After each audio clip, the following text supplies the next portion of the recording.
Okay, welcome. So today I wanted to make some reflections about mental health in times of turmoil. What can we do for our mental health when we go through challenging times, whether that be in our personal lives or whether there is challenges and turmoil going on in the outside world. So just wanted to offer some reflections. Okay, so as many of you are aware that as of June 2022, there's quite a lot of challenges going on in this world. And, I was just hearing some reports the last few weeks in the UK that about 10 million people are struggling to feed themselves. So they either have to skip a meal or they are undernourished, they're not getting enough food. So that's 1 in 6 people in the UK. And then I'm hearing President Biden and other leaders talk about food shortages. And, it's been a challenging few years anyhow. And now this is coming out. And therefore, I'm hearing that, there's a certain amount of pressure. And then we've got what's happening in Ukraine. It's like things are, they're intense at the moment. So what can we do? So, first thing I just wanted to say is it's like, for me, it's to be aware of what's going on in the world, but to not spend all our time reading up about stuff. Research at a university in America showed that during the Boston bombing, that someone who had watched the news for, I think it was something like 4 to 6 hours, might have been longer, the coverage about the bombing suffered more trauma than a person actually in the bombing themselves. So this is just important to note that yes, we keep ourselves updated with what's going on. I'm aware of things, but I don't read the news. I don't look at news websites. I used to, especially football. I used to do that a lot.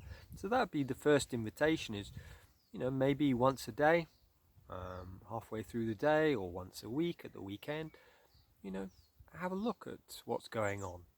But set an alarm. It's very easy for us to get lost in this kind of information. So that would be the first thing. The second thing really would be coming back to the fundamentals. So when I went through my breakdown in my 20s, I was living in a Buddhist monastery at the time, as many of you know. And I had very strict fundamentals there. So I used to go out for a walk every day. We would meditate every day. I would be doing yoga. And although I was in a lot of emotional and mental turmoil, this helped to get me through that. So that is an invitation to you, is when we go through turmoil, then it's really important that we take care of those things. So eating, what are you eating?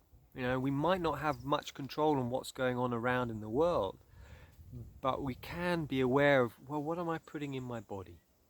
So it might be coming back to, fruits, vegetables, seeds, maybe some fish if you're not vegetarian, but very simple foods.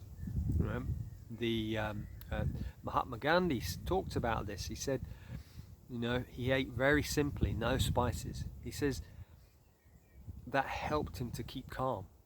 Otherwise, eating spicy foods, or they call it rajasic in the Ayurvedic tradition, very stimulating.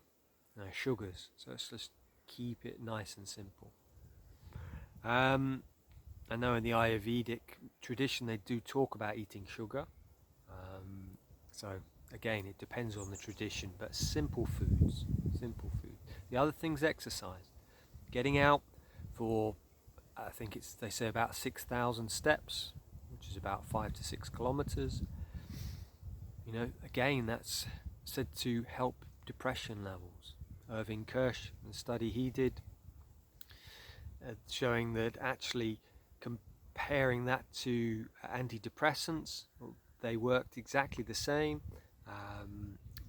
Exercise, antidepressants, but the relapse rate was much higher with antidepressants back into depression compared with people who had exercised as a form of depression, antidepressive. So that would be the invitation, to exercise every day. Do 6,000 steps. That might be half an hour, 40 minutes walk. I do that 3 times in a day. I'll walk for 10 minutes twice, and then I'll go for a run for 20 to 30 minutes, and that's my step count.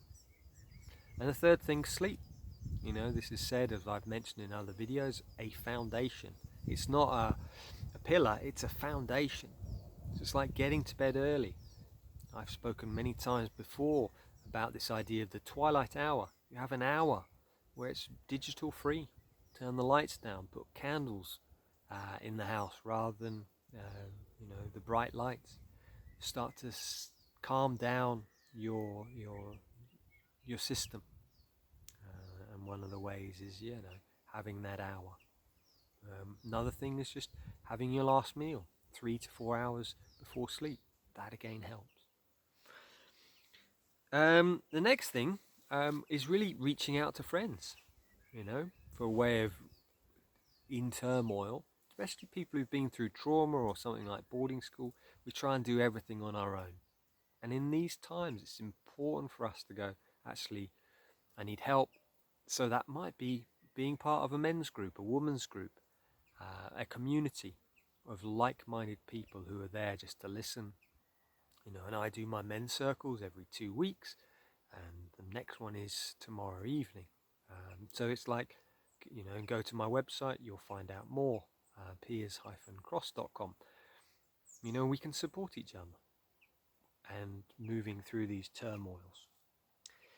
Another thing is spend time in nature. Said especially bare feet on nature. In nature, and that's what I'm doing at the moment. I'm barefoot here, sat on the floor in my shorts, and that helps to ground us. And so many traditions, Thai forest tradition or the Jains, they were barefoot out in nature. Yeah, and there's a reason. It's kind of grounding, it's centering. So if you're feeling this, it's all really intense, go out, watch the blue tits, watch the robins, the jays, and just connect to nature. Another thing, I think, is to ask, how may I help? Sometimes when we're lost in our own worlds and our own fears, we forget that there's someone outside of us, and it might be volunteering somewhere. Food bank, there might be, if you're not struggling to feed yourself, it might be, right, I can go and help at a food bank. In this country, there's reports that they're struggling to have enough food for food banks at the moment. Yeah, that's where we've got to. So I think it's important. How may I help? Okay, I can volunteer. Takes us out of our heads, out of our fear, and into a more positive space. So, just some reflections there, really. Having a daily practice as well as another thing. That idea of the fundamentals. It's not just every now and again. I do this every day. For me, I get up 6 to 7. I do my meditation, my exercise, my studying, every single day. And when it's difficult, I still do that, and that's it. We keep going. And the reflection is, this next year might be challenging. There's going to be some turmoil, and keep going. This is often where our greatest strength comes through, is when we are challenged. It's like we have to rise to the occasion. So rather than retreating, going, I can do this, and you can do this. So, wishing you many blessings. And I'm just about to go into a podcast now with one of the founders of the Mankind Project, which is a rites of passage organisation, which I've spoken of before, and that should be fascinating conversation with an amazing man. So may you be blessed. Take care.